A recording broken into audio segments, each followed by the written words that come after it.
Hey guys, thanks for checking out the video. If you haven't done so by now, maybe you're new to collecting MAFEX, please check out Don't Tell My Wife over on Facebook. It's a great group if you are into this sort of line. Now, starting off, I want to say that I'm going to be looking at some of the earlier figures and then some of the more recently announced figures in this particular video. You can see Jubilee is here, and there's a reason that Jubilee is here, and the reason that I put MAFEX 252 on it. Now, I went over to Project 16 and I was talking to the Medicom people. This is sort of an update video for December without really being an update video for December. And I was asking them, what's going on? Is there anything coming in? Is there anything going on with reissues, with releases, and the like? So I was told, they're still at a standstill. There's still some significant delays going on. They're not really sure why. They're not privy to that information.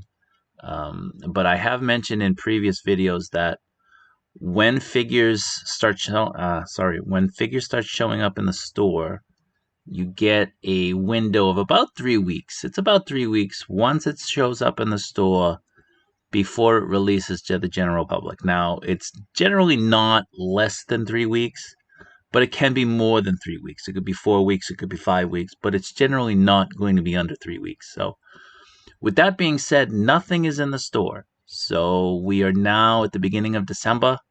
Nothing is in the store. If there's nothing in the store by next weekend, around the 6th, 7th, or 8th, then we should take it as though maybe nothing's going to be released this month. Is it unprecedented? No, not really. It has happened, but it's very concerning. So that's sort of an update on the line. So getting back to the visuals, we have the MAFEX 255, the 255. This is the Jordan in the white uniform. And again, there's a reason that I'm putting these numbers here, because after the Jordan 255, we then go to the newest solicitation, which was the MAFEX 259 Stormtrooper 2.0. Now you're saying, well, what's going on? What's the deal with the numbers? Well, there is sort of a deal with the numbers, and we'll kind of talk about it in a moment. But I just want to kind of make that transition and let you guys see and get a feel for it before we start talking about it. But getting back to the store, they did have Venom in, they did have Carnage in.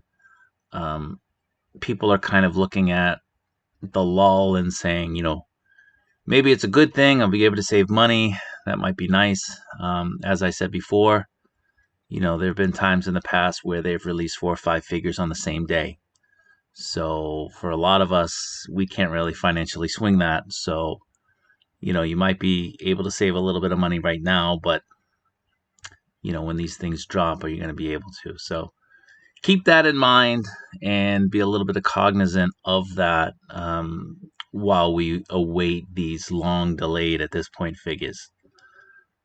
So getting back to the numbers, now we have that wacky racer thing. I'm only going to put this one photo here because very few people are going to be getting it. So this brings us to the question, what about MAFEX 256, 257, and 258? What's going on there? Now, I have theories, and that's really the main point of this video. I kind of wanted to share my theories and see what you guys think, so make sure to let me know down in the comments. So we'll start off with the MAFEX 108. This is the cell shaded Spider-Man. It's the it's kind of known as the Ultimate, Spider-Man Ultimate. In my opinion, this is the superior figure to the 075, which everybody clamors for. I like this a lot, but I bring this up because I think this is a perfect opportunity for them to start maybe looking at releasing some of the figures in a shaded version. Now, when they do skip numbers, they tend to go back and fill them in with kind of quick release figures. So here are some examples of some of the figures that I think would be perfect for the shading. So we have the Ben Reilly. I think this figure lends itself to it very, very well. It's a great looking figure. The colors on it, And if you wanted to do shading, the cell shading would be, I think, amazing, really great. And you wouldn't have to do too much. I mean, just like the 108, 075 to 108, you had over 30 figures released between that. So there's been some time between figure releases. And I think it's a good opportunity maybe to revisit some of the older figures and even in some cases some of the newer figures like we'll get into. But I think the Iron Man, the comic Iron Man, might benefit from some cell shading or maybe some different coloring on the figure itself. The figure I know is not the best-selling figure, and that's really because of the pricing, because they incorporated that massive gun in the packaging, which most people really didn't need or want. Now here's the 085. This I think is the reason that you're never going to see a 075 reissue, because Medicom seems to really be in love with this particular figure. So would this figure benefit from some cell shading? I think it would. I think it would be a great figure if you could add a little bit of maybe some subtle shading. Not overly done like the 108, but maybe, like I said, something more subtle. I think the new Captain America would also benefit. And you'll see a pattern here. I'm really focusing on the Marvel stuff as opposed to the DC. And again, I mean, I think it's simply because the only time they've ever done it was with that Spider-Man. So looking at it that way, I think this Captain America could do really, really well with a little bit of cell shading. Maybe they could turn that into a kind of a niche line within the line of the MAFEX. So these are some of the candidates that I would say are, potentially out there. Now, this figure, the Scarlet Spider, I think this is the perfect figure for cell shading. I think it would be incredible. I've seen some customs that people have done of cell shading, and they're not too hard to find. I don't want to post anyone else's photos on this video, so I'll leave it up to you guys to just Google it.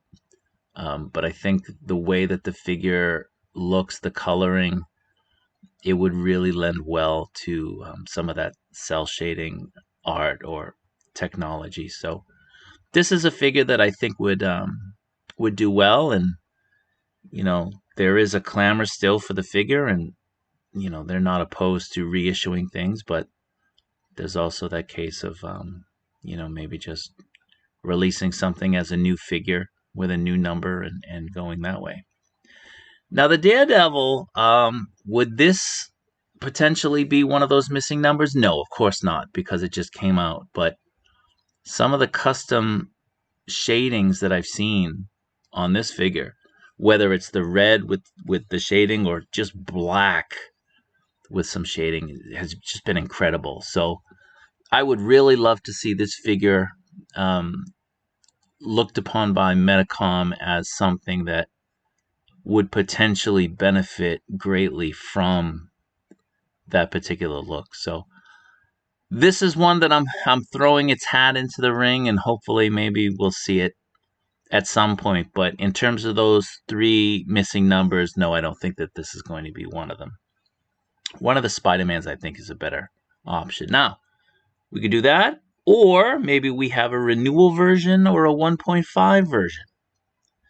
Now, what do you mean? So we haven't gotten these core characters that people want, and this is the comic Miles.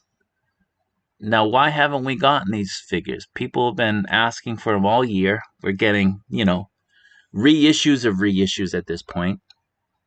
And I think that maybe we're going to get renewal versions. They seem to be in love with that particular type of figure now.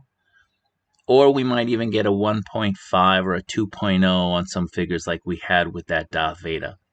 Just, the most subtle of changes or additions and accessories to justify it. So I think this Miles is a candidate. I think the Wolverine is a candidate. I think that they know that if they put a renewal on it, in terms of the name, you could go from charging, 8,500 yen to charging 1,200 yen, which you can't do right now because of Japanese consumer protection laws. But if you called it a different thing, if you changed it in some way, as naming it a renewal, or even just adding an accessory and calling it a 1.5 or 2.0 or whatever you want to do, you could do that. So is this potentially the reason why they have been so slow in reissuing this? Is it actually going to come as a renewal figure, or even like I said, an updated figure? Who knows? But it's interesting to think, what are they going to do? So they almost always do renewals, or they do store exclusives for those particular numbers they have the gap. So we'll see what happens. Now, another candidate would be, Gwenpool, or even dead Gwenpool. So here's some of those. I think that this figure, again, people want it. People have been asking for it. I think this figure is a strong candidate for something like that. You could easily just subtly change some of the colors on it, or maybe add or do a new accessory. So these are some of the things that I think are out there that potentially are maybe going to happen. But there is one figure as well that people are kind of scratching their heads on and saying, what's the deal here? What's going on? Why hasn't MAFEX re-released this particular figure? And that's the Deadpool. Like, what's going on there? And again, if you can release it as a re-release, you're really only going to get the pricing of the figure from years ago. But if you slap that renewal name tag on it, you can upcharge very high, like they did with the Peter B and the Miles, and even those RoboCops. So these are my opinions. Again, this isn't anything that I've heard from the Metacom people. It's just it's something that I've been thinking about, something that I've been looking at with those missing numbers in between the old releases and these new solicitation numbers. So what do you guys think? Let me know down in the comments what you think, and hopefully we'll get some answers soon. So with that, thank you very much for watching the video. Take care, be good, and see you next time.